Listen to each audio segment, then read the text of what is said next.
आप लोगों को प्राचीन इतिहास में हड़प्पा सभ्यता के बारे में बताया जा चुका है। आज जो वीडियो है वैदिक सभ्यता का दूसरा भाग है, जिसमें हम लोग वैदिक सभ्यता के काल विभाजन के बारे में अध्ययन करेंगे।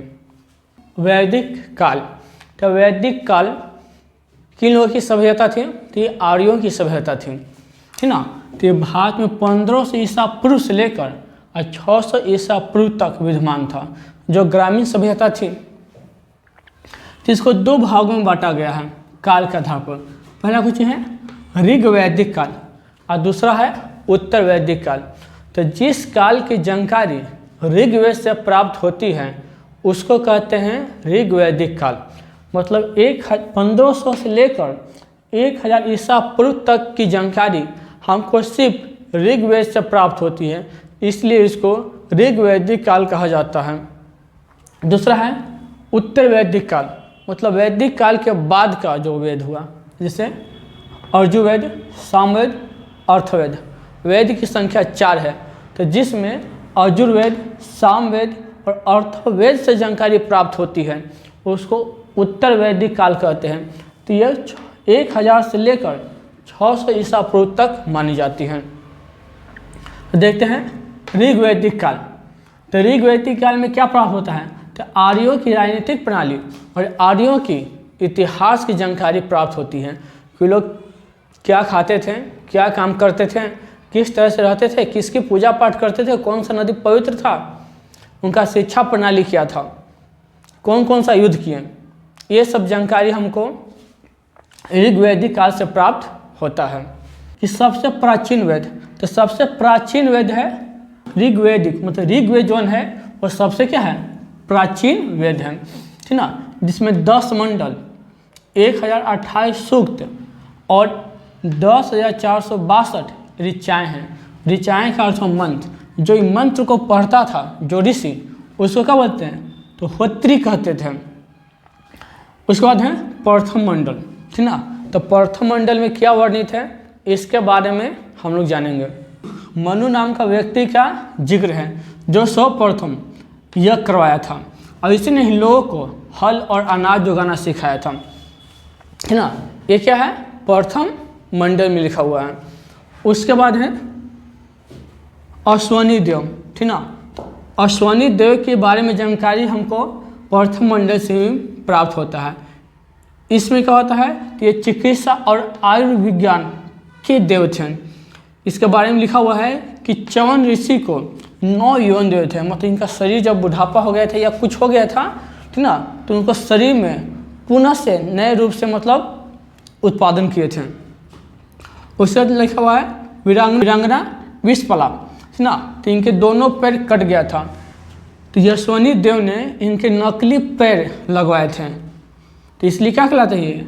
आयुर्विज्ञान, मतलब चिकित्सा के देवता। द्वितीय मंडल, तो द्वितीय मंडल में इंद्र और वृत्रासुर, ठीक ना, वृत्रासुर के युद्ध के बारे में लिखा हुआ है। तो वृत्रासुर संपूर्ण धरती के पानी को अपने कब्जा में ले लेता था, जिसके कारण दोनों में युद्ध होता है। तो जिसमें वृत्रासुर हार जाते हैं और इंद्रदेव क्या होते हैं? जीत जाते हैं। तो लोग क्या कहते हैं? पानी को मुक्ति दिलाए हैं।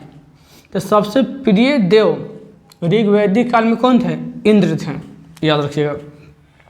और तृतीय मंडल में तीसरा मंडल, तो तीसरा मंडल में ज्ञात्री मंत्र का वर्णन है। ज्ञात्री मंत्र प्रकाश के देवता को समर्पित है, सावित्री को, ठीक ना। उसके बाद इसका रचयिता कौन है? तो विश्वामित्र हैं। उसके बाद है 7वां मंडल, तो 7वां मंडल में वरुण देव को समर्पित है, जिसकी रचना वशिष्ठ ऋषि ने किया था। 7वां मंडल में ही 10 राग युद्ध का वर्णन है, जो प्रासुनी नदी, आधुनिक रावी नदी के तट पर लड़ा गया था। इसमें 2 लोगों के बीच युद्ध का वर्णन है। पहला भरत कबीले का राजा सुदास था, उसके बीच, और दूसरा है 10 राजाओं का नेतृत्व पुरु कर रहा था, ठीक ना। कहीं के ऐसा लिखा हुआ है कि भरत आर्य थे, ये अनार्य थे, मतलब ये आर्य नहीं थे। आर्य का अर्थ होता है श्रेष्ठ, ठीक ना। जो संस्कृत जानते थे उनको आर्य कहते थे, मतलब देवों की भाषा क्या है? संस्कृत। तो जो लोग संस्कृत जानते थे वो लोग श्रेष्ठ होते थे, जो संस्कृत नहीं जानते थे वो लोग क्या थे, अनार्य होते थे, ठीक ना, उसे निम्न कुल के समझा जाते थे। लेकिन तो जिसका नेतृत्व क्या कर रहे थे, पुरु कर रहे थे। इसमें कुछ लोग आर्य भी थे और कुछ अनार्य भी थे। तो जब दोनों के बीच युद्ध होता है तो राजा सुदास क्या होते हैं, जीत जाते हैं। किस कबीले की राजा थे, तो भरत। इन्हीं के नाम पर हमारे देश का नाम भारत रखा गया है। अगला है 8वां मंडल।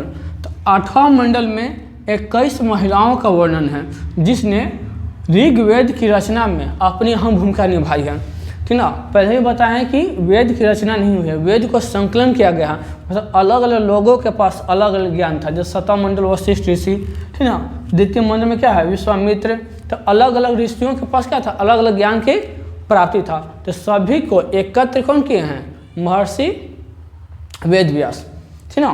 तो 21 महिलाओं का वर्णन, जिसमें अगस्त ऋषि की पत्नी लोपामुद्रा प्रमुख है। उसके बाद है 9वां मंडल।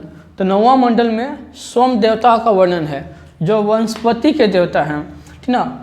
9वें मंडल में लिखा हुआ है कि वर्ण व्यवस्था कर्म के आधार पर था, जन्म के आधार पर नहीं। मतलब इससे स्पष्ट होता है कि जो वैदिक काल था तो इसमें कर्म के आधार पर जाति बटा हुआ था, ठीक ना, जन्म के स्थान पर नहीं। जो जैसा काम करता था उस अनुसार उसको उस वर्ण में रखा जाता था। उसके बाद है 10वां मंडल। तो 10वां मंडल में पुरुष सूक्त का वर्णन है, जिसमें कहा गया है कि एक पुरुष सूक्त मतलब एक महान पुरुष से 4 वर्णों की उत्पत्ति हुई है। तो पहला है ब्राह्मण, ठीक ना। तो ब्रह्मा के मतलब पुरुष सूक्त की मुख से ब्राह्मण की उत्पत्ति हुई है। भुजा से क्षत्रियों की उत्पत्ति हुई है। जंघा से वैश्य की उत्पत्ति हुई है। और पैर से क्षुद्र की उत्पत्ति हुई है। तो 10वां मंडल में पहली बार क्षुद्र शब्द का प्रयोग किया गया है। तो इससे पहले कहीं भी इस मंडल में मतलब ऋग्वैदिक काल में, ठीक ना, क्षुद्र शब्द का प्रयोग नहीं हुआ है। जब भी क्वेश्चन पूछता है कि किस मंडल में क्षुद्र शब्द का प्रथम बार प्रयोग किया गया है, तो 10वां मंडल में। उसके बाद है नदी सूक्त। तो नदी सूक्त में 42 नदियों का वर्णन किया गया है, जो अगले भाग में आप लोगों को बताया जाएगा। वीडियो अच्छा लग रहा है तो दोस्तों के साथ शेयर कीजिए, लाइक कीजिए। जय हिंद, जय भारत।